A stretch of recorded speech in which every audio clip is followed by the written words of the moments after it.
Let's bring in Roger Ferguson, former Fed Vice Chairman, as well as a CNBC contributor. Let me just put something to you, Roger, and you tell me if I'm wrong or not. The only way I can figure is that the Fed definitely thinks that one risk in their dual mandate is more important at this point than the other. And it's almost as if they're saying, we feel like mission accomplished with inflation.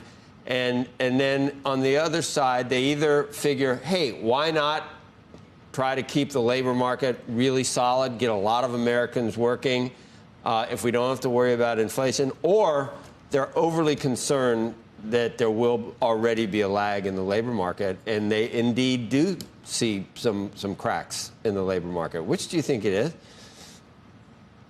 I think, frankly, it's more the former, if I'm listening closely to what Jay Powell has to say, which is, while they say the risks are balanced, I think you're correct. And, 50 strikes me as acting as though they put a little bit more weight on the unemployment side of things. I do not think yet that they're in panic mode, so I don't think this was an emergency 50. But he said something else that was really important. It was a very strong start, and he very much was clear that, quote, he didn't want to fall behind.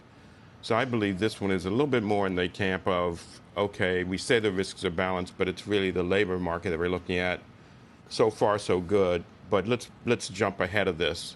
And that is, I think, the main issue here is about sort of recalibrating, was to recalibrate so that they weren't, again, falling behind, because they had fallen behind on the other side of this, as you recall, and had to really scramble to get ahead of inflation.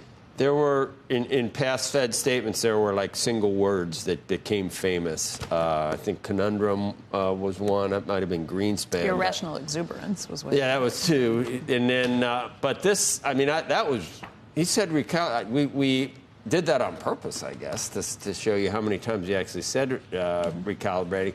But for you, Roger, this had to be surprising and somewhat, I don't know if I'd go as far to say disconcerting, but I don't know if you would have been one of the 11 out of 12 voting for a half point. You said you wouldn't. Yeah, basically. Well, no, let me be clear. I said, to be fair, in the reality, as vice chairman, unlikely I would have dissented. However, I think the minutes will show quite a lively discussion, as Chair Powell himself said.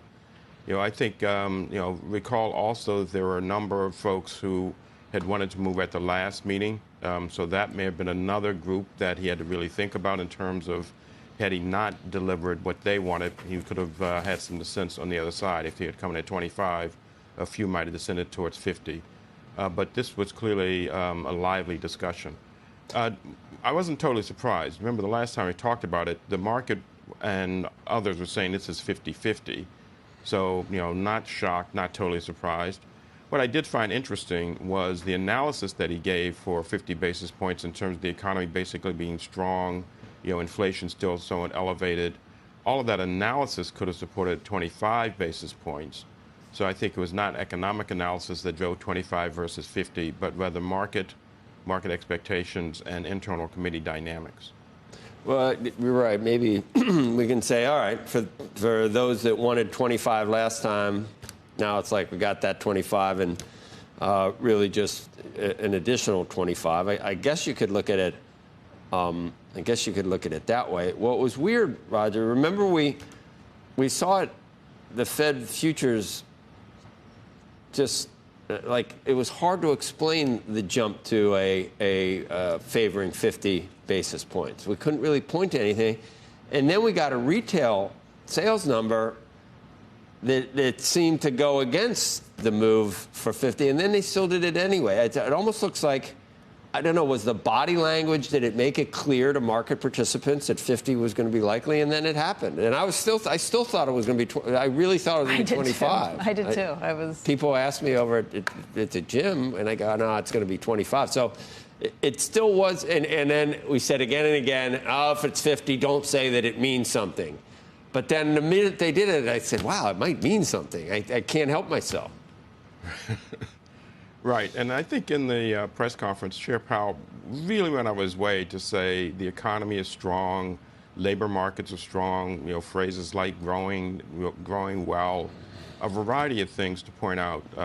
Then why not leave it in the bank, Roger? Sorry to interrupt. Then why not, if all that's true, why not leave it in the bank in case you need it at some point? Why do it now? Well, as I said, I think there was, a little sense that the risks are not fully balanced. I think they learned from the last time that, if you start late, you have to move really quickly, which is disconcerting. The other thing is I think the market, I'll use the word, gave them permission to go 50 this time. If you don't want to surprise the market suddenly, for whatever reason, opens up the possibility of 50. Take it, put it in the bank now, and have a really strong, good start. So, personally, I'm with you. I thought the analysis would have suggested 25, but I'm not, stunned at 50. Roger, it was almost that. Oh, explain sorry. It was almost though that Chairman Powell also thought that 25 was warranted. He spent the whole time talking about how the economy is good. I was watching it and writing things down along. This is a strong economy. The job market's strong. Laid out that whole basis case. And maybe I'm just old, but that was not an explanation for why you would cut 50 basis points. He was trying to reassure at the same time he was doing it. And, Bill Dudley, I know, was saying that was an effective way of doing it. But maybe I'm old. When you do 50 basis points, we were talking about this morning. To me, that looks like you're doing it because you have to. We're all members. Roger, we're all members of the easy money cult. All of a sudden, yeah, the 15-year, we're the 15-year easy money cult. We've all signed on. We don't even think there's anything wrong with trying to get back to zero. And then I feel like an old codger for thinking. No. Let me hold on. Now, let me jump in. We're in a cult. A major point here is. A major point here is that policy is clearly in restrictive territory. We don't know how restrictive, to be clear. So the 25 versus 50 as a first start, I think, shouldn't be a signal that we're now, in the offering money into easy money. The thing that I found also very interesting, it's a little bit more technical.